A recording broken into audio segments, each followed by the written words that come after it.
Voilà, donc je vous fais une présentation sur les images responsives. Donc ça va être un peu technique. Il faut avoir quelques bases en HTML, histoire de comprendre ce que c'est qu'une image en HTML. On va faire un petit peu de CSS pour la dernière partie. Et puis c'est à peu près tout. Donc avec ça, ça devrait aller tourner. Donc pour commencer, pour resituer le contexte, pourquoi on a besoin des images responsives, c'est historiquement l'arrivée de nouveaux appareils de toute taille. Et un nouveau problème est apparu en même temps que l'iPhone 4 d'Apple avec son écran Retina, qui a dit moi je veux un écran bien plus précis pour faire des dessins plus fins, donc je veux plus de pixels pour faire mes dessins. Donc ils ont introduit l'écran Retina, donc qui veut dire en fait c'est un terme commercial pour ce type d'écran qui a une densité de pixels de 2. C'est-à-dire que chaque pixel CSS dessiné correspond en fait 2 sur 2 pixels physiques de l'écran. Donc un pixel, si on le découpe, il est en 4 pixels physiques. Donc depuis ces écrans-là, on a dû, pour ces écrans-là, fournir des images d'un peu meilleure qualité, pour que ça ne fasse pas d'effet de flou dessus et qu'on profite du meilleur affichage. Donc depuis, on a de plus en plus d'écrans avec des ratios de pixels différents, de plus en plus hauts, des fois excessivement, ça ne sert pas à grand chose parce qu'après le humain n'est pas capable de capter la différence de micromillimètres. Donc le plus souvent, on va travailler avec les écrans de densité de 2 ou environ 2. Donc soit 4 fois plus de pixels physiques pour un pixel affiché. Donc 2 sur 2, 4. On parle de pixels en tant que surface ici. Et donc on va devoir fournir des images 4 fois plus grosses. Donc il y a aussi des écrans de densité 3, c'est le cas de l'iPhone 6 Plus par exemple, et j'ai même vu des écrans de densité 4, mais ça sert à rien de fournir des images de super haute qualité, l'humain ne va pas être capable de voir la différence, mais les images seront quand même 4 ou 9 fois plus lourdes, donc c'est pas la peine pour du web. Donc pour ça, je vous ai mis un petit article qui date de 2012, qui a été écrit sur le train de 13h37 par Jérémy Patonnier, qui est un ancien collègue, et qui a décrit à cette époque la différence entre le pixel CSS et le pixel physique. Et donc si vous voulez creuser sur le sujet, c'est un article intéressant. Donc l'impact sur les images, du coup, l'écran de meilleure qualité, il demande des images de meilleure qualité pour avoir un rendu optimum. Les gens qui achètent un écran de meilleure qualité, ils espèrent un rendu de meilleure qualité, logique. Mais le problème, c'est qu'il ne faudrait pas envoyer une image 4 fois trop lourde à un écran qui n'en a pas besoin. Parce que ça va pénaliser les gens qui ont un appareil plus bas de gamme, par exemple, parce qu'ils vont télécharger une image beaucoup trop lourde par rapport à leurs besoins. Et donc pour ça, la première solution, quand on parle d'image responsive, celle qui vient à l'idée, c'est la solution vectorielle. Donc SVG est un standard qui est presque aussi vieux que le HTML et qui permet de faire des dessins vectoriels. Donc c'est du code, c'est des vecteurs. Donc comme tous les traits sont dessinés par des vecteurs mathématiques, quelle que soit la taille à laquelle on va l'afficher, l'ordinateur va être capable de représenter ces traits, même si on dézoome le dessin. Donc il est par nature scalable, d'où son nom. Donc il est supporté par tous les navigateurs récents, c'est idéal pour les icônes, les pictogrammes ou les graphiques. Si vous faites un camembert, c'est pas mal. Euh, il est responsive par nature, parce qu'il est scalable, donc, vu qu'on peut le redimensionner, c'est pratique dans un contexte responsive. Et il est même stylable et animable via CSS et JavaScript, c'est même interactif, mais bon, là c'est plus que de l'image dans ces cas-là. Mais SVG n'est pas adapté à la photo, parce que si on devait détailler une image bitmap en SVG, ça ferait beaucoup de vecteurs dans tous les sens pour des tout petits détails, et ça ne marcherait pas, ça ferait des fichiers vraiment très lourds.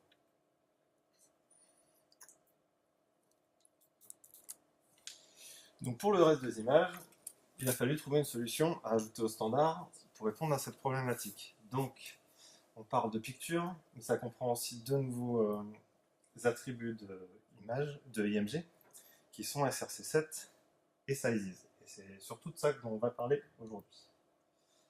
Le premier, c'est SRC7. Donc, c'est devenu un attribut standard de la balise IMG.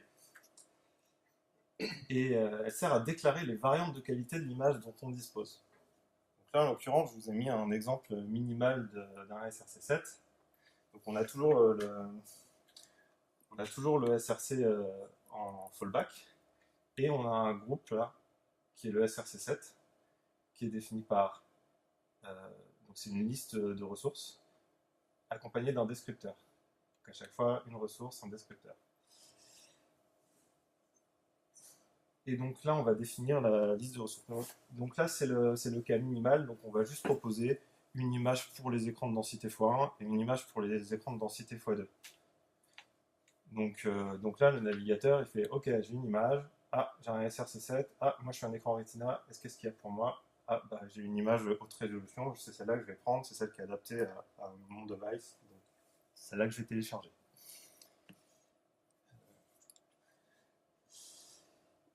Donc, quelle que soit la taille du viewport ou la densité de pixels, l'image, dans le SRC7, les différentes ressources qui sont dans le SRC7 doivent être les mêmes en termes de contenu et de sens. Donc, il y a seule la qualité de l'image, donc si on a différents niveaux de compression, et la taille du fichier qui va changer. Donc la taille en gardant la même OMTC. On ne doit pas avoir des images de différents ratios dans cet attribut. Donc c'est que des variantes de taille et de qualité. Donc si on a d'autres cas, les changements de ratio et tout ça, on va voir après, c'est le rôle de picture. Donc dans l'exemple minimal, donc on a vu le délire. En fait, dans les descripteurs, il y avait un petit X. Hein. Donc un X, c'est pour la densité de pixels normale, on va dire de 1 pixel, CSS pour un pixel physique. Un pixel CSS, donc l'inverse, pareil. Et le DX pour les écrans de densité 2. Toujours le navigateur va prendre toujours la ressource de qualité supérieure. Donc si on a une densité de pixels de 1,5, c'était le cas sur pas mal d'Android concurrents des iPhone 4 juste après. Ils ont dit non, 2 ça va faire des écrans un peu trop cher, on va faire du 1,5. Et bah du coup, pour eux, c'est la version 2X qui va être téléchargée parce que c'est la supérieure la plus proche dans les ressources. Donc là, en l'occurrence, si le device pixel ratio est supérieur à 1, le navigateur téléchargera iTrace. Donc c'est le cas du 1,5. Sinon, le reste. Donc s'il est inférieur à 1 ou égal à 1, ce sera l'image de basse résolution qui sera téléchargée. L'ordre n'a pas d'importance ici. On peut le mettre dans l'autre sens, mettre le x2 avant. Juste, c'est le navigateur qui va choisir en fonction du descripteur quelle est la supérieure la plus proche, mais l'ordre n'a pas d'importance. Mais le descripteur X n'est pertinent que sur les images de dimension CSS fixe. Là, ça marche si on sait quelle taille va avoir l'image sur tous les écrans. Donc, si on sait qu'on affiche par exemple un avatar et que ce sera toujours l'avatar sera toujours à 100 pixels sur 100 pixels, ben on sait qu'en version x2, il faudra du 200 pixels sur 200 pixels. Donc là, on sait exactement quelles sont les ressources qu'il va y avoir besoin. Mais ça ne marche pas, typiquement sur une image responsive, ça ne va pas fonctionner dans le sens où, en fonction de la taille d'écran de la taille du viewport qu'on va avoir, l'image elle-même va avoir une largeur différente. Donc là, c'est un cas typique qu'on met pour une image responsive de base. On met un max width 100% pour pas qu'elle fasse plus que la largeur de son conteneur et une hauteur auto. Donc dans ces cas-là, le X n'est pas satisfaisant car on envoie une image, par exemple sur un écran. Si on a un écran 1024, on a dit que notre corps de page il faisait 960 pixels sur notre grand écran. Bah, l'image de base, on dit qu'il nous faut c'est la 960 pixels, peut-être pour les écrans Retina le double, sauf qu'on réduit l'écran, Sur mobile, j'ai fait 100% de la largeur de l'écran. Et si j'ai une image de 960 pixels sur du 320 en largeur, ça fait quand même trop grand. Donc c'est pour ça que le descripteur X n'est pas satisfaisant, parce qu'on ne va pas pouvoir définir un descripteur X par taille d'écran. Ça va devenir compliqué. Il faut donc pouvoir envoyer une image différente selon l'espace disponible. C'est là où arrive le descripteur W. Et là, on n'a pas la même approche. On va juste dire, pour chacune des ressources, quelle largeur elle fait. Là, j'ai nommé les ressources. L'image 200, elle fait 200. Donc W, c'est pour width, donc c'est pour la largeur en pixels physiques du fichier image. Donc on doit décrire exactement quelle largeur fait l'image. Pour l'instant, il n'y a que des descripteurs de largeur et de densité pixel, donc il n'y a que X et W. Peut-être un jour il y aura H, mais c'est pas encore le cas. Donc là, on donne la liste. Donc là, j'ai donné plusieurs variantes de l'image, une 200, une 600, une 80. C'est le navigateur qui choisit celle qui est la plus adaptée selon la taille d'affichage, la densité de pixels, et aussi les specs prévoient la qualité de connexion, les paramètres de l'utilisateur. Donc là, c'est le navigateur lui-même qui va chercher dans cette liste, en fonction de l'affichage de l'image, laquelle il va devoir télécharger par rapport au contexte d'affichage. Donc la taille de l'écran et la densité de pixels. On a donc aussi la qualité de la connexion, dans le sens où si l'utilisateur est sur un réseau mobile ou mauvais réseau, le navigateur peut faire le choix de télécharger une image de plus basse qualité s'il pense que ce sera mieux pour l'expérience de l'utilisateur. Mais c'est plus à nous, développeurs, de gérer, c'est les choix des navigateurs. Et en général, les navigateurs qui font ça proposent aussi un paramètre à l'utilisateur. Donc je crois que c'est le cas sur Safari récemment, où ils ont ajouté un paramètre pour ne pas télécharger les images destinées aux écrans x3 ou x2 pour rester sur de la densité x1 au niveau du téléchargement des images. Ça peut permettre d'économiser de la bande passante pour les gens qui ont des forfaits data limités. C'est pas trop le cas en France, mais c'est encore le cas dans beaucoup de pays.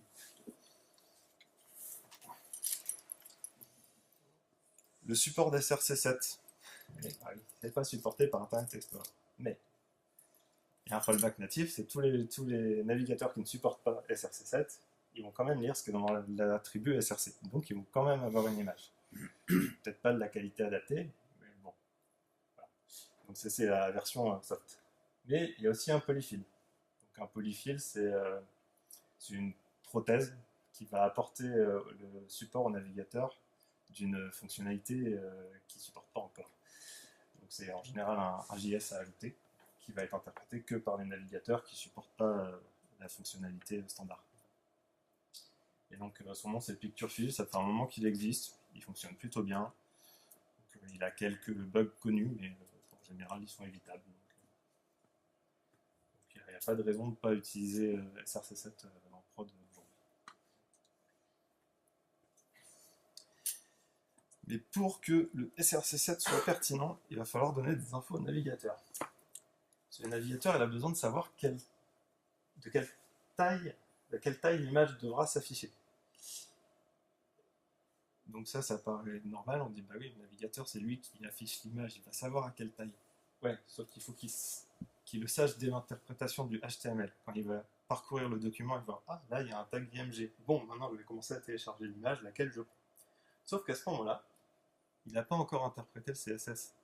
Donc il ne sait pas encore où va être l'image, si elle va prendre 100% de la largeur de l'écran, si elle va être sur une colonne de gauche, de quelle taille et tout ça. Et là, ça devient compliqué, parce qu'il risque de télécharger l'image qui est destinée à 100% de la taille de l'écran, alors qu'en vrai, il n'en avait pas besoin sur ce coup. Et c'est le rôle de l'attribut sizes. Donc lui, il va décrire. Donc là, on a l'exemple de tout à l'heure avec notre SRC7. On a rajouté sizes. Il va décrire pour chaque media query, à chaque fois que l'image va changer de largeur, il va décrire sa largeur. Là, j'ai un cas assez simple. où sur les petits écrans, il fait 100% de la largeur de l'écran. Et sur les écrans qui font plus de 45 EM, l'image fait 700 pixels.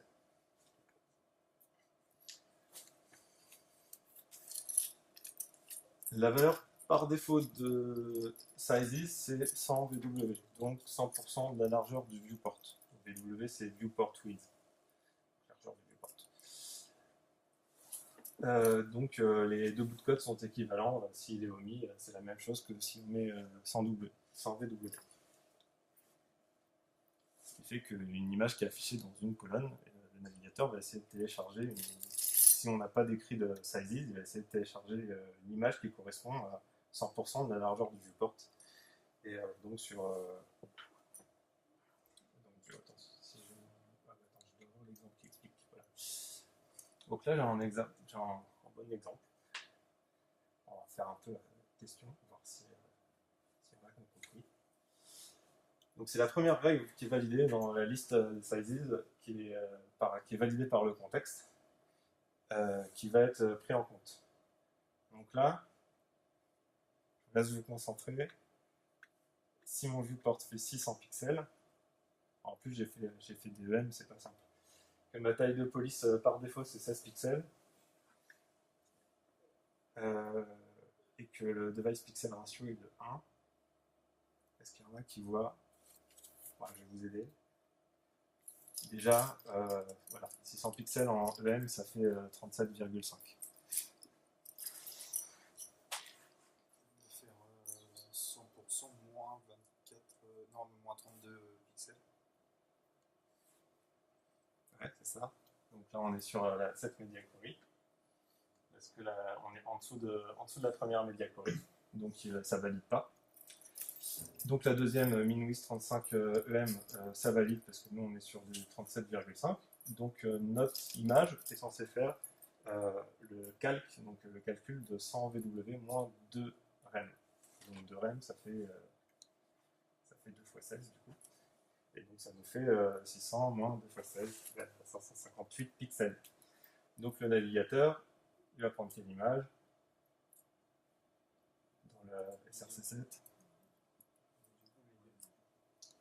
Il va prendre la médium, parce qu'il va prendre la supérieure la plus proche. Donc c'est la médium qui fait 700 en largeur. Voilà. Les difficultés des media query dans le HTML. Ouais, on les mettait dans le CSS jusqu'à présent, et là commence à avoir des media query dans le HTML. Alors déjà qu'on avait du mal à maintenir dans le CSS, quand on avait qui en mettait un peu partout et qui changeait les valeurs tout le temps. Là, il va falloir être rigoureux. Perso, je conseille d'avoir un fichier JSON avec les différents breakpoints.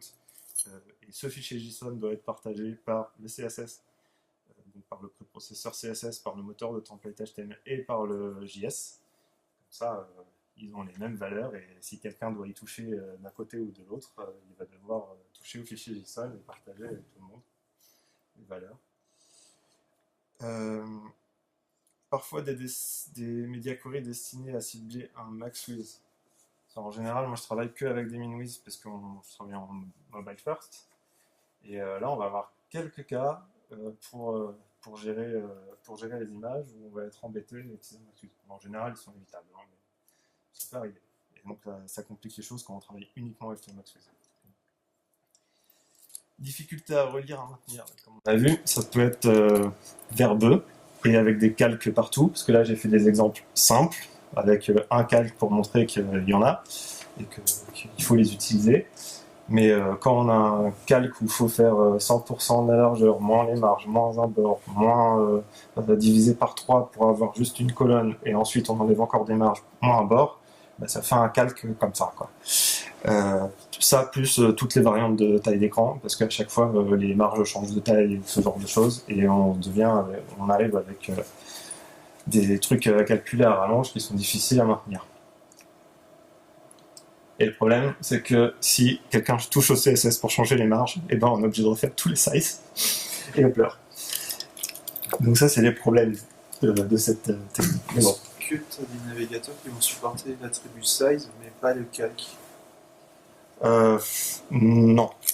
Non, la plupart des navigateurs, ils avaient implémenté Calc avant d'implémenter Sizes. Il y a eu des bugs sur je crois que c'est Safari quand ils ont essayé d'implémenter au départ, les calques n'étaient pas pris en compte dans les SRC, dans les Sizes. Ça a été vite corrigé. Et puis le polyfill corrigeait ça. Donc, même si le navigateur gérait pas bien la fonctionnalité, il y avait le polyfill qui prenait le relais. Donc on arrive au dernier point des images responsives côté HTML. C'est qu'on a vu comment proposer des images de qualité différentes. On n'a pas vu comment proposer des images de ratio, de direction artistique différentes. Donc que faire quand une image, par son ratio ou son cadrage, n'est plus adaptée à la taille du viewport. Donc c'est souvent le cas qu'il y a un changement de direction artistique en fonction de la taille du viewport. Et cela comprend tous les changements de ratio, cadrage, contenu. Bon, ouais, et il faut éviter la notion de contenu. Je dis que les images peuvent changer de contenu en fonction de la largeur du viewport, par exemple, mais ça reste un IMG. C'est toujours le même élément. C'est-à-dire son texte alternatif, c'est toujours le même. Donc si on change le contenu de l'image et que c'est un chat sur un grand écran et un chien sur un petit écran, le texte alternatif ne peut pas être cohérent. Donc il faut que il y ait la même information quand même pour qu'il soit propagé par l'image. Donc l'exemple le plus courant, c'est on a une image source qui est ce joli paysage et on veut qu'elle soit affichée en format bannière sur notre écran desktop et en format plus carré sur notre écran mobile. Et donc là j'ai mis en rouge le format que je voulais sur desktop et en jaune celui sur mobile. Donc, du coup par rapport à l'image source qui a été proposée par le rédacteur ou le designer. Et c'est là qu'on va utiliser Picture.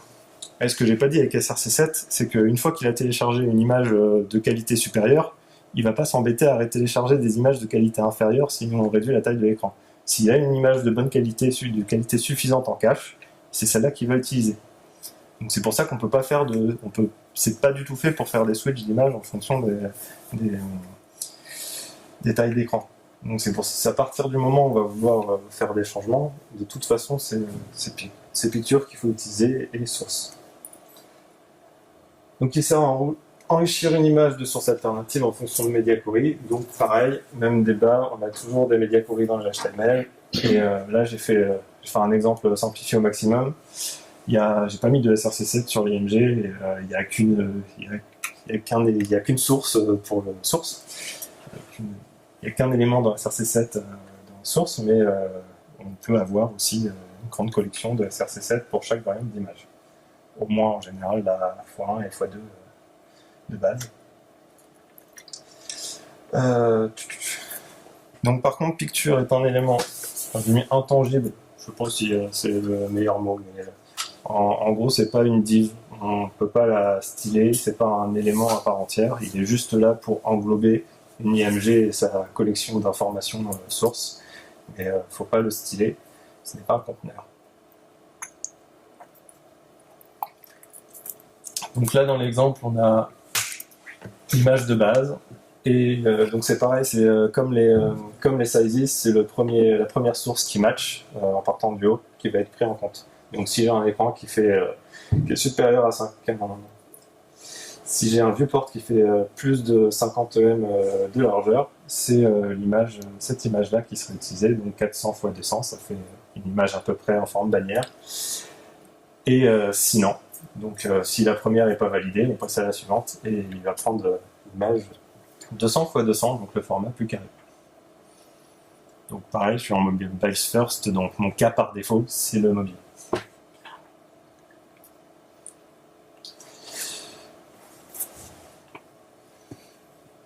J'ai pas mis de cas plus complexe, mais on peut en parler. Problèmes et solutions des images responsives. Lors de la mise en place des images responsives, on se heurte à différentes difficultés. Les outils actuels pour débugger Pictures SRC7 SI sont rares. Et du coup, on est obligé de les faire nous-mêmes. Enfin, moi, j'en suis venu à là. Comment déboguer Sizes? À la base, redimensionner l'écran. À chaque pixel, comparer la taille calculée dans Sizes pour la média courante et la taille réelle affichée, ce qui veut dire extrêmement fastidieux. Et donc, du coup, j'ai fait une petite extension qui facilite un peu le job. Donc, j'ai même... Non, on n'est pas là. Non.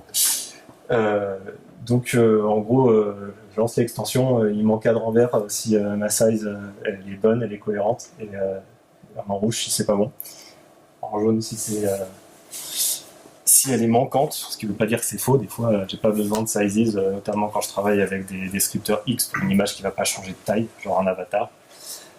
Mais au moins voilà, j'ai ça, et il écoute le resize, donc en gros, je prends mon écran, je le mets tout petit. Je regarde tant que c'est vert, et dès que c'est rouge, je fais ah, là il y a un souci, et là je commence à débugger. Et c'est quand même moins fastidieux que de faire les calculs à la main. Au début, j'avais juste fait un petit script, et j'ai dit bon, si je mets mon petit script dans une web extension, et puis ça fait le job. Donc si vous voulez, j'ai mis le lien. C'est sur GitHub, hein. Je mets la freerun, donc c'est GitHub /Keoran et Size Web Extension. Dedans, il y a le lien pour télécharger pour Chrome et Firefox. Et c'est GitHub, c'est ouvert. Donc si vous voulez l'améliorer, m'aider ou quoi que ce soit, vous me dire juste s'il y a des bugs, c'est sympa. Donc, je pense l'améliorer en indiquant quel est quand c'est rouge, s'il y a une différence vraiment importante ou petite, au moins ça donne plus d'indications. Et afficher au moins la version calculée et la version réelle pour voir la différence. Donc ça envoie des améliorations. Alors, l'autre problème, c'est comment on choisit les variantes de SRC7. Donc, pour pas être trop lourd, on va conseiller 5 variantes maximum d'images par source. Donc, pour choisir ce format, le mieux est de croiser avec des statistiques réelles du site en fonction des tailles du port des utilisateurs. Ça, si vous avez vraiment fait du luxe et que tous vos visiteurs sont sur des écrans x3 avec des connexions de ouf parce que vous êtes Louis Vuitton et que de toute façon c'est ça vos clients et ceux qui ont des petits forfaits data et des petits téléphones on s'en fiche, et que c'est vrai parce que sur vos stats ça se montre comme ça, peut-être qu'il va falloir fournir la meilleure expérience à ces utilisateurs-là. Enfin, c'est un choix. Mais si vous êtes un journal africain et que vous voulez fournir des images pour tous les articles pour des gens qui n'ont pas beaucoup de réseau et pas beaucoup de forfait data, peut-être que c'est pas la peine. Enfin, faut peut-être pas faire les mêmes choix dans ces cas. Donc Nicolas Oisek est un collègue chez CleverEdge et moi-même on travaille sur un outil capable de conseiller ces formats d'images les plus performants pour un IMG en fonction des statistiques pour l'instant extraites de Google Analytics. Donc en gros on croise, on lance un navigateur headless, on fait resizer, on regarde pour chaque taille d'écran quelle est la taille de l'image, on fait des pourcentages de ça et on croise avec les stats des visiteurs du site pour voir quelle image serait la plus pertinente, représente la plus grosse partie de nos visiteurs et si on peut faire un arrondi pour prendre l'image supérieure la plus proche, s'il n'y a que 10 pixels de différence ou ce genre de choses. Pour l'instant, on n'a pas la formule de calcul pour choisir. On sait la totalité des images qui vont être pertinentes, mais on ne sait pas comment réduire cette quantité à 5, les 5 les plus pertinentes. Donc, on travaille encore dessus. Et comment vous êtes arrivé à 5 C'est une question. Je pense que c'est le slide d'après. D'accord. Le problème après, c'est le stockage. Ouais. Non, c'est générer la variante. Mais après, il y a le stockage. Donc, il existe des plugins pour générer ces images pour la plupart des CMS. Donc, je sais que ça existe sur WordPress. Il y a les styles d'images sur Drupal. Voilà, ça existe.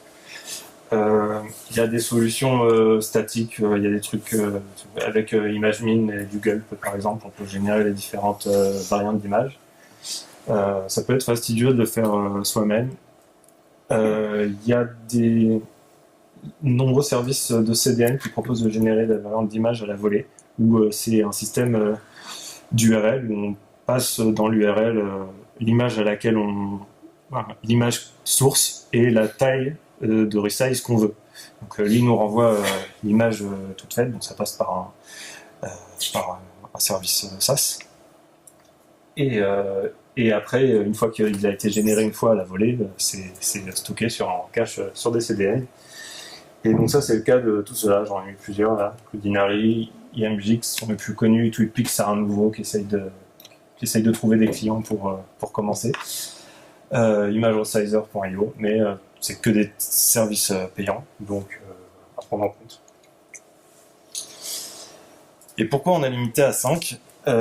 C'est parce que on va avoir au bout d'un moment un problème de stockage sur les serveurs. Après, il y en a pour qui c'est pas un problème. Enfin, si on fait un site statique, on sait que dans le site va y avoir 5 images. Si on fait 50 variantes des 5 images, on va pouvoir les stocker. Donc, ça va pas grandir indéfiniment.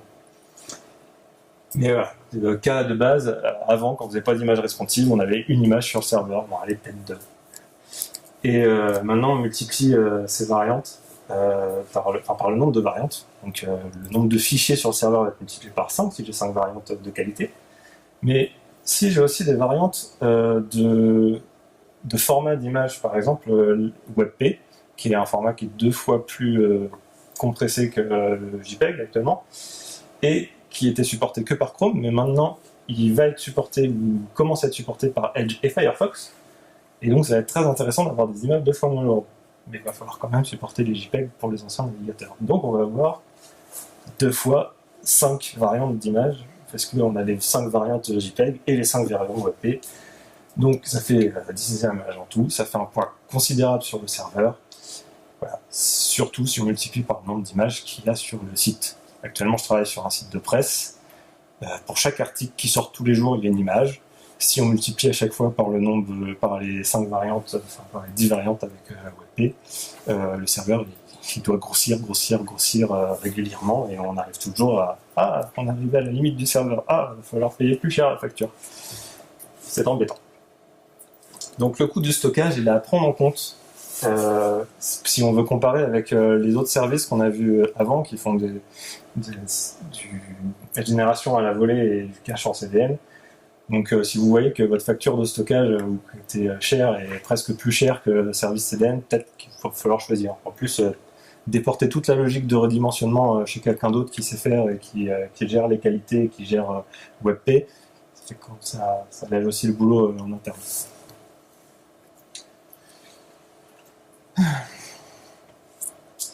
Voilà, donc c'était la réponse au pourquoi on limite à 5 max. Mais pour des problèmes de stockage, on peut encore réduire. Ça dépend du client.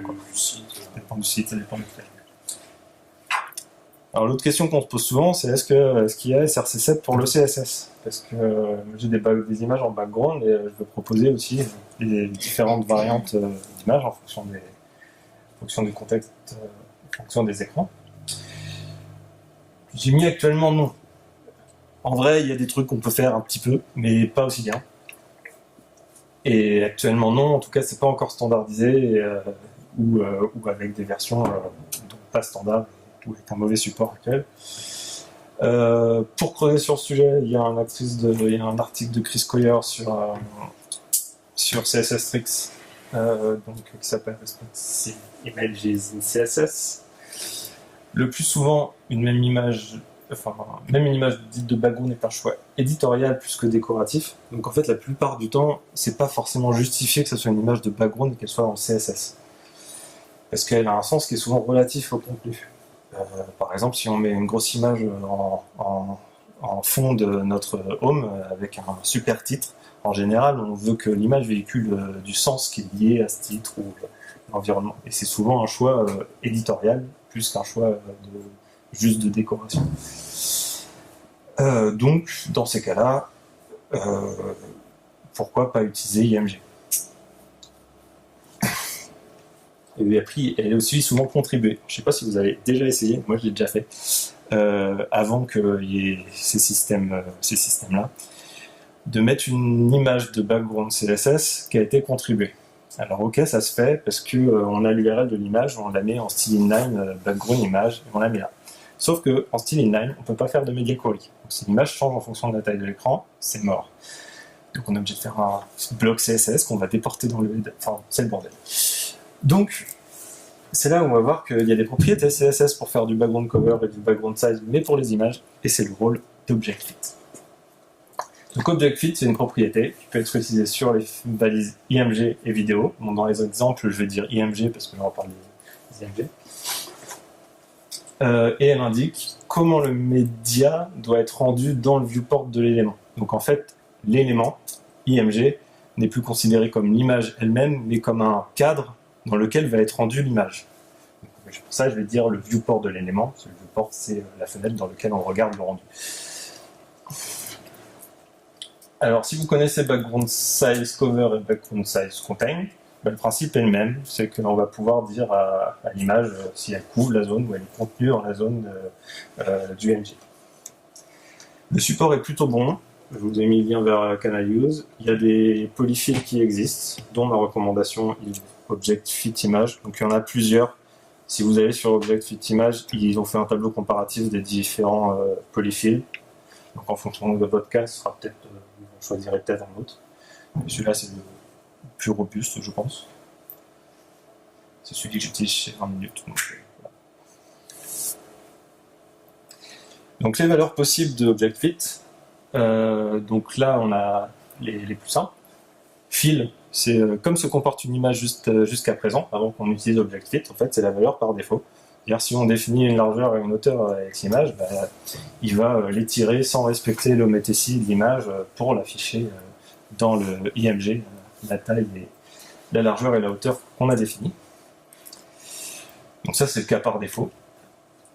En ObjectFit Contain, donc là, l'image sera entièrement rendue dans la zone, avec de l'espace blanc à gauche et à droite si l'image est limitée par la hauteur du conteneur, ou en haut et en bas si c'est la largeur du conteneur qui est limitante. Donc c'est exactement la même chose que pour background size contain.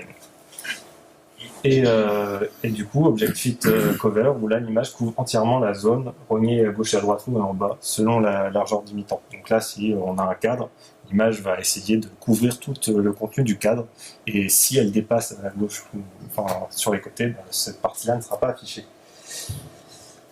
Il y a deux autres propriétés qui sont non. Donc là, ObjectFit non, c'est l'image est rendue à la taille physique du fichier IMG.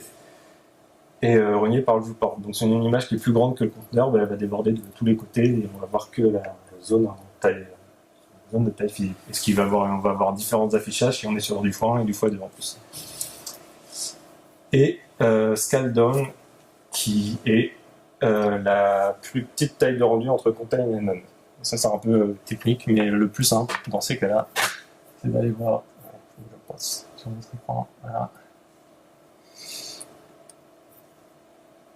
Avec des petits... Ah oui, je suis par internet, ça va pas aider. Je vais mettre internet. J'aurais dû y penser avant. En digital.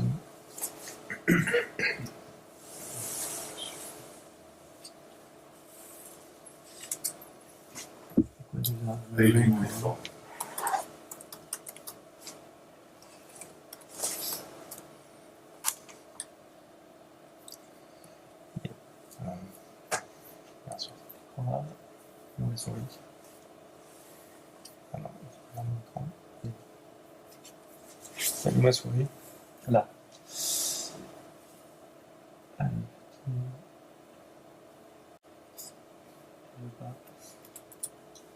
Je suis connecté. Non, je n'ai pas internet. Tant pis. Je peux te filer le fil de mon portable si tu veux. Sinon, je vais me lancer, ça peut aller plus vite.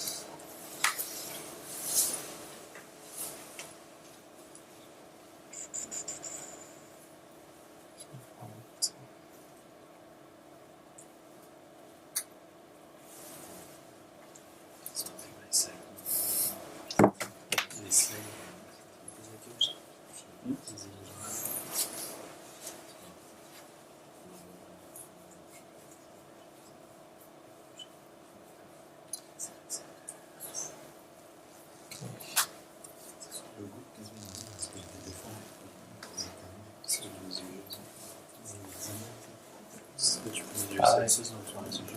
Les détecteurs mobiles, mais bon, je sais pas ce que je vais avoir l'exemple.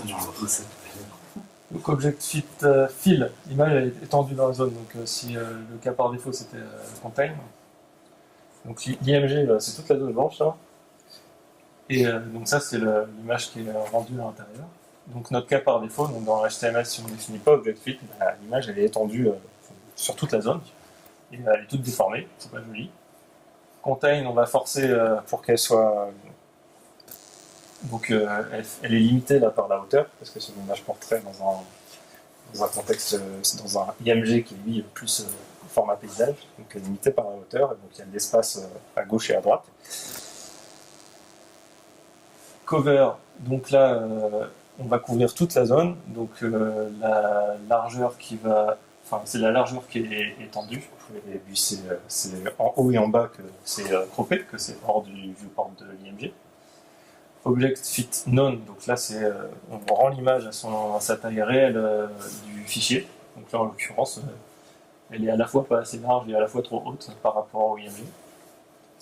Et Scale Down, donc là il va prendre la largeur, la taille de rendu la plus petite entre Object Fit Contain et Object Fit None, donc là en l'occurrence c'est Object Fit Contain. Et donc ça fait la même chose qu'Object Fit Contain. Voilà.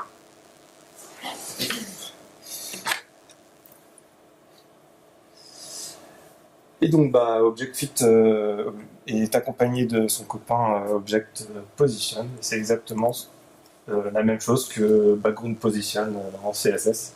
Donc on va pouvoir définir si l'image dans son viewport de IMG va s'afficher à gauche, en bas, centré, vertical. Donc il a deux valeurs comme Object Fit Position, donc la position horizontale et la position verticale. Donc c'est les mêmes valeurs exactement, donc on peut mettre des pourcentages, on peut mettre center, top, left.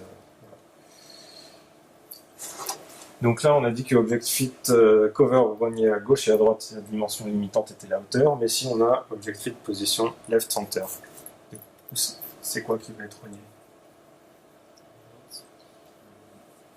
La gauche et le rond à droite, c'est ça? Ouais. Du coup, comme on a calé l'image sur la gauche du viewport IMG, bah, ce qui va dépasser à droite qui sera rogné. Donc si vous avez une grande image avec un titre, votre personnage à gauche et votre titre à droite et, pour desktop, peut-être qu'il va falloir, si vous redimensionnez, il va falloir rogner la partie droite parce qu'elle est moins importante et on veut que le personnage soit visible et reste dans la zone. Alors pour plus de détails, bah pareil, la documentation MDN, moi je ne vous fais pas la démo, vous avez compris. Attention, on ne peut pas remplacer entièrement les backgrounds, effectivement, c'est pas fait pour, c'est toujours des images éditoriales, mais donc par exemple ça n'existe pas Object Repeat. Donc, on ne peut pas faire des images qui se répètent à partir d'un picture ou d'un IMG DSRC7. C'est pas fait pour. Voilà, donc j'étais un peu long. Je m'appelle Yvain, je travaille chez Clever Edge en tant que lead développeur front. Et puis vous pouvez me trouver sur Twitter, sur GitHub, et j'ai un petit site où il y a les liens vers Twitter et GitHub. Les slides sont en ligne aussi, et puis s'il y a des questions. Merci.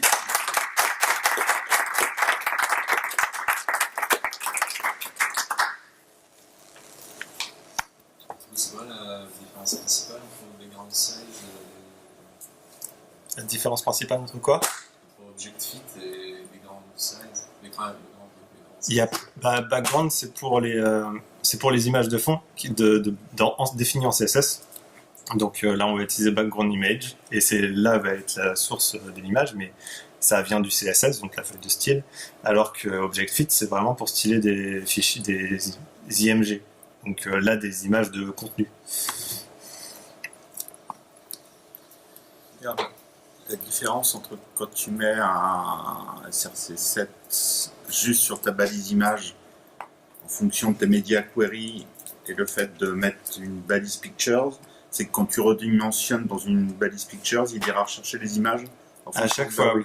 Ça, c'est une différence, mais c'est pas la raison. La différence de concept, c'est que si on change de direction artistique, donc de ratio ou de contenu, ou c'est quoi? Il y a les 3 points, je sais plus.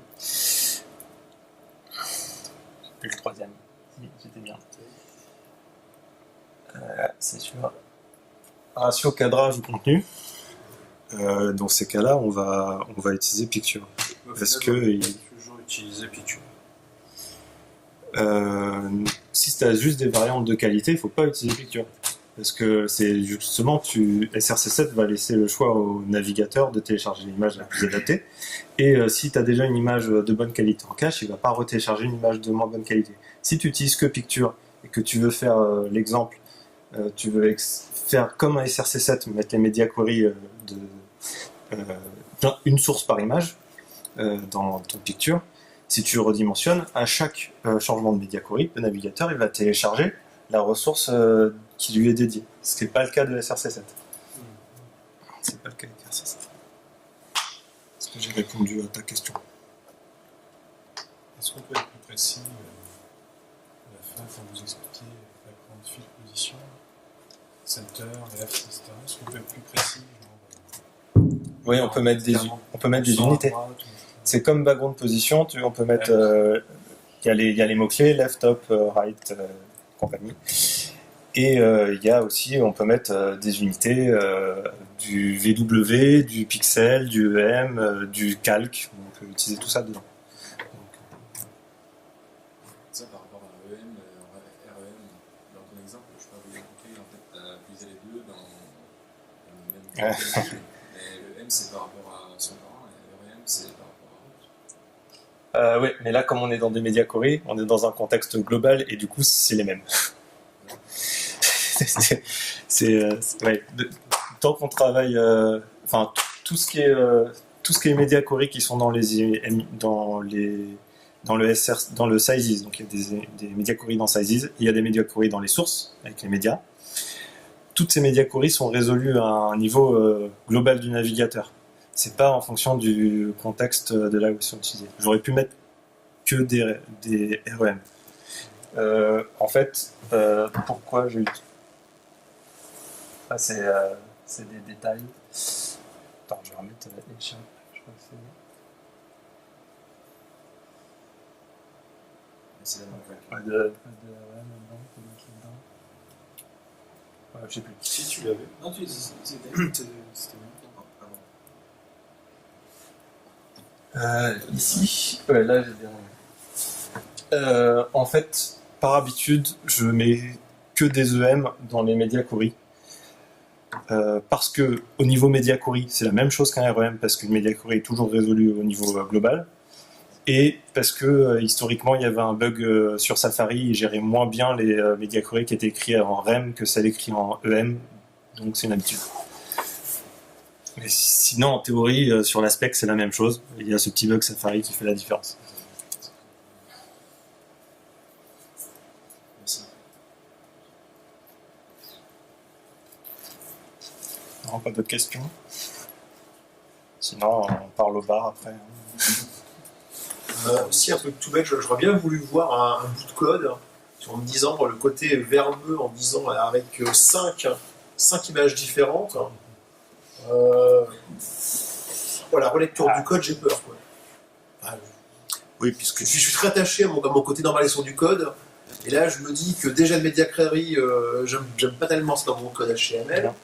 Et alors là, je vais me retrouver avec des pages entières. Je peux t'en montrer des méchants, je dois en avoir. C'est marrant, mais je veux pas être fan. C'est pas de pratique. Hein, je me fous de Je crois qu'il y a Cloudinary qui propose de faire toute la gestion des sizes en auto via son CDN. Donc en fait, toutes tes pages passent par leur CDN et c'est eux qui remplissent les sizes. Ouais. Mais c'est un service payant. T'as pas avec un moteur de templating ou je sais pas ton framework JavaScript moyen de faire le problème du JavaScript, c'est que tu vas traiter après l'interprétation du HTML et donc en fait tu perds l'intérêt du téléchargement d'image par... Non, si tu rends en JavaScript si tu fais du server-side rendering, Enfin, tu t'as pas avec ton moteur de templating, je sais pas ce que tu vas utiliser, n'importe, tu peux pas faire un mixing qui va te faciliter un peu. Même en serveur-side rendering, tu sais pas quel est le contexte d'affichage à la Non, fin. mais si pour te générer ta balise finale en fait. Oui, moi j'utilise, enfin là je fais du twig actuellement, donc j'ai une macro twig qui fait le job, mais je suis obligé de quand même d'écrire pour chaque image en fonction de son contexte si elle va être affichée dans la colonne de gauche, et donc je suis obligé d'écrire les sizes. C'est un peu verbeux.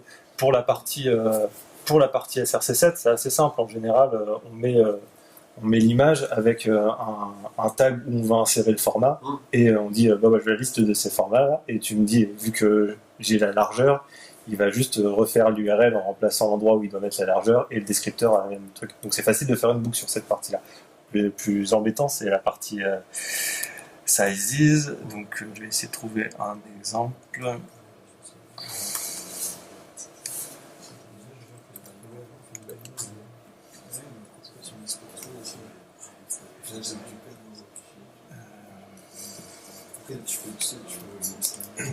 Quand j'ai des systèmes du coup, c'est pas mal. Ah non, j'ai parlé je suis là-dessus.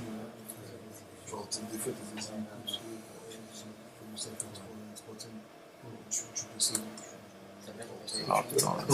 Un attribut. Ah, celui-là, il est. Je sais pas. Comme ça, comme ça. Là, ça passe dans une mixine, mais en gros, là, c'est juste là, c'est la définition de mon SRC7. Donc, en fait, là, il y a le SRC, c'est le default format. Et donc, c'est juste une largeur, quoi. Enfin, une largeur et une fois une hauteur.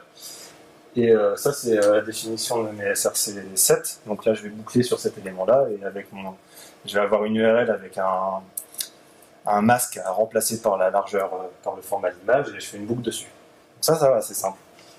Là, par exemple, c'est un élément qui va être affiché dans 2 contextes différents. Donc là, c'est mon sizes quand mon bloc va être affiché dans la colonne de aside, alors que ça, c'est mes sizes qui sont définis. Enfin, je vais peut-être enlever qu'on voit plus. Peut-être la colonne de droite, je sais pas comment on va le faire. B, je crois. Comment Non. C'est pas les boutons, c'est pas assez grand. Aussi, c'est peut-être ça. Non, c'est pas ça. C'est pas peut-être ça. Si tu cliques en haut à gauche sur les fichiers là, à gauche de recherche, à gauche. Là, tout en haut, non, à gauche. Que tu as tout en haut à gauche. Yes. Ah ouais. Voilà. Et donc là, on voit que c'est pas mal verdeux. Là, j'ai pas mal de médias query pour définir à chaque fois ma taille. Donc là, on voit que ça, c'est mon cas par défaut mobile. Donc là, il fait 100% de la largeur du viewport, moins 2 pixels, parce que mon image fait toute la largeur du viewport, mais il y a un petit bord à gauche et à droite, donc 1 pixel de chaque côté. Et là, ça commence à être plus compliqué, parce qu'en fait, il fait sur les écrans un peu plus grands, il est sur une des 3 colonnes. Donc on divise par 3, on enlève les marges du bloc, parce qu'il y a des gouttières entre chacune, moins les 2 pixels de bord de mon élément. D'ailleurs, là, j'ai un problème, c'est exactement les mêmes. Je peux en enlever un, parce que celui-là est validé par l'autre. Là, j'arrive à un cas particulier où c'est plus en fonction de mon viewport, mais en fonction de... C'est que mon bloc conteneur, il fait 65,5 rem de max width, et donc je vais être obligé de rajouter un breakpoint parce que j'atteins une max width. Donc ça, c'est un breakpoint que j'utilise jamais dans mon CSS, parce que c'est la max width qui gère ce point-là. Et là, pareil, on revient sur du pourcentage d'écran, où là, mon conteneur fait 75% de la largeur de mon port divisé par 3, parce qu'il y a 3 colonnes, moins la largeur du bloc, moins les 2 pixels de bord. Et là, sur les très grands écrans, je retombe sur une max width de 63,5 pixels, divisé par 3, moins la largeur du bloc, moins les 2 pixels. Et donc, je suis obligé de définir tout ça. Et j'ai un cas particulier, parce que du coup, j'ai 2 contextes d'affichage. J'ai le même bloc que je peux l'afficher aussi dans le side, et donc il me faut le cas side où là je sais que je suis sur maximum sur du 1875, donc ça fait du 300 pixels, donc mon side c'est à peu près 300 pixels tout le temps, moins Sauf que quand on est sur mobile, là, il fait toute la largeur de l'écran aussi. Donc voilà, donc c'est un peu verbeux, effectivement. Quand tu réduis ton navigateur, au moment où... Tu peux, parce que t'as marre, tu pourrais mettre une variable, mais bon, tu risques d'avoir beaucoup de variables, effectivement. Et là, on en est à ce point-là, où on se dit, bah, faut factoriser, mais là, j'ai eu trop de cas particuliers, des fois c'est partir d'une colonne, des fois à partir d'autre chose. Là, c'est détaillé, on sait que si on en touche un, on ne fait pas bouger les autres. Et pour les vidéos, c'est... Pour les vidéos, il n'y a pas de sizes. Il y a des différentes sources par contre. Ouais. Mais c'est plus destiné à faire des formats de fichiers différents que des variantes de qualité. Après, je ne saurais pas plus répondre à ça parce que je n'ai pas trop touché. Au début de ton intervention, tu parlais de partager tes breakpoints entre genre CSS ou HTML. C'est pas le cas là. Ben ouais. Et tu fais ça comment pour En général, je passe j'ai un fichier JSON où je mets tous mes breakpoints. Ok. Et ça, je les importe en tant que variable dans mon préprocesseur CSS. Donc j'ai mes variables breakpoint qui viennent du JSON, qui sont utilisables dans le préprocesseur CSS. Je les importe aussi dans mon moteur de template HTML, donc la Twig. Là, c'est pas, je ne le fais pas là, mais c'est dans les pistes d'amélioration. Et j'importe dans le JS en faisant un require de mon fichier JSON. Donc j'ai aussi mes variables de breakpoint quelque part dans mon JS quand j'en ai besoin. Par exemple, quand j'ai besoin d'instancier un slider, un slideshow sur les grands écrans, mais sur mobile, c'est pas pareil. Enfin, ce genre de choses où là j'ai besoin d'un breakpoint pour déclencher certains trucs. Pour que ça soit les mêmes. Et qu'il y en ait pas, qu'on n'oublie pas de les toucher à un endroit. Si on les modifie dans le CSS et que ça ne modifie pas dans le JS, ça peut poser problème. Et qu'on ne voit pas tout de suite. Ok. Alors toi qui gères la multitude d'images, ouais. Est-ce que des fois tu ne te dis pas en fait il ne faudrait pas d'image? Est-ce que tu arrives Pas de CSS non plus. à expliquer à ton client ou alors il s'accroche à ces images? Est-ce que du point de vue du conseil, vous avez Je suis pas. Alors, là, souvent, les clients qui nous demandent ça, c'est surtout des améliorations de performance. Ouais. Donc, effectivement, tout ce qui. Oui. En termes de performance. Mais si on dit à un journal, faut pas mettre d'image dans vos articles, il va dire bah ouais, mais sauf que l'image c'est un vecteur de communication, c'est celui qui va apparaître dans la vignette de Google, ça va apparaître sur les réseaux sociaux. Cas, mais finalement là nous on a très peu d'images. Dans le journal où je travaille, il y a que l'image d'illustration d'articles et elle se retrouve à différents endroits, dans des listings, dans les articles, dans d'autres trucs, mais on reste sur des formats restreints, connus. Donc à part conseiller de ne pas en mettre trop de variantes et de leur dire de passer sur un autre système. C'est là le problème qu'on a chez mon client, c'est que c'est eux qui génèrent leurs variantes d'image. Donc on est resté sur les formats historiques, parce qu'ils ont tous les outils pour gérer ces différents formats en fonction des publications des journalistes. Donc à chaque fois qu'il y a une nouvelle image, on génère les 5 fichiers, on les stocke sur le serveur, et puis on n'y touche plus. Sauf que là, je leur dis, ah mais vos formats de fichiers, ils sont pas optimum. Il faudra en faire d'autres. Mais on va pas modifier toutes les pages pour gérer ces 5 nouveaux formats de fichiers. Et qu'est-ce qu'on fait des anciens formats de fichiers d'images qui sont en cache et tout ça? Est-ce qu'on va dupliquer tout sur le serveur? Et donc là, on arrive à se poser la question, est-ce qu'on va pas passer par un service de CDN pour gérer les variantes d'images? Comme ça, en interne, ils ont juste à gérer les images sources de qualité proposées par les journalistes, tout ce qui est redimensionnement, cache et tout ça, ce sera un service externe qui le gérera. Et pour les pages, les vieilles pages pas trop consultées, est-ce que ça suffit, ça fait faire un effort? Des fois, par exemple, chez mon client, les images les plus lourdes viennent de leur système de diaporama qui sont sur la home page, et le système de diaporama n'a qu'un format d'image. C'est un projet historique qu'ils ne veulent pas toucher, mais c'est les images les plus lourdes, c'est le truc qui handicape la home page. Donc, faut faire quelque chose quand même. Mais si on passe par un système externe avec des URL construites pour faire le resize, on peut très bien mettre l'image d'origine et resize automatique. Oui. À propos du système de CDN externe, il n'y a pas ça n'existe pas, enfin, il y a des applications qu'on pourrait déployer en interne, justement. Alors si, c'est le cas de certains de ces CDN c'est le cas de TwigPix par exemple qui va proposer une version auto-hébergée de son système. Ça reste payant. Si il y a des gens qui veulent développer un truc qu'ils font en interne, mais en fait comme c'est assez récent et les problématiques commencent à se poser, les gens disent c'est une bonne idée, c'est un bon créneau sur le marché, on va se positionner là-dessus, mais en open source ça fait pas encore grand chose. Et comme c'est compliqué à gérer, c'est à écrire et à maintenir, on se rend compte qu'en fait c'est très peu adopté, alors que c'est une grosse amélioration de perf si on travaille sur les images.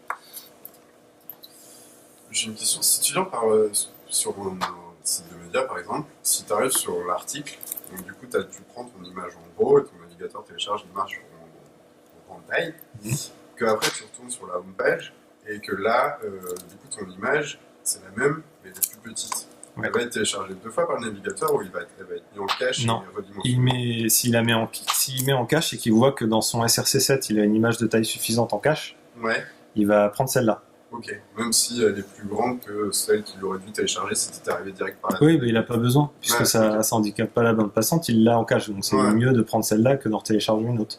Par contre, dans l'autre sens, il va télécharger une autre. Si tu arrives sur un petit viewport, que tu redimensionnes ou que tu actualises la page, il va télécharger une nouvelle image plus adaptée à ta taille d'écran, si tu as agrandi si tu as besoin d'une image de meilleure qualité.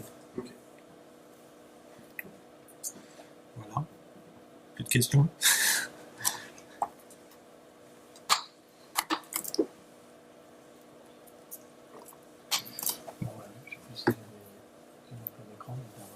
Si tu veux, je me mets après. Si tu fais du lazy loading, ça change rien. De toute façon, le lazy loading, il bosse sur l'image que le navigateur va demander. Oui, ça change rien. La plupart des scripts de lazy loading gèrent très bien cette syntaxe. Faut du coup, quand tu fais du lazy loading, souvent, tu utilises des pseudo attributs, des attributs HTML standard, tu remplaces SRC par data SRC et SRC7 par data SRC7. Donc il faut quand même mettre les deux niveaux. Mais les scripts de lazy loading gèrent ça très bien. Voilà. Bon, merci. J'avais un slide de... C'est bon. Un slide de merci. Là, il y a les sources là, et les slides sont sur c'est rioran.github.io/talks. Et je crois qu'il y a qu'une page avec juste un lien, parce qu'il n'y a qu'une présentation dessus pour le moment.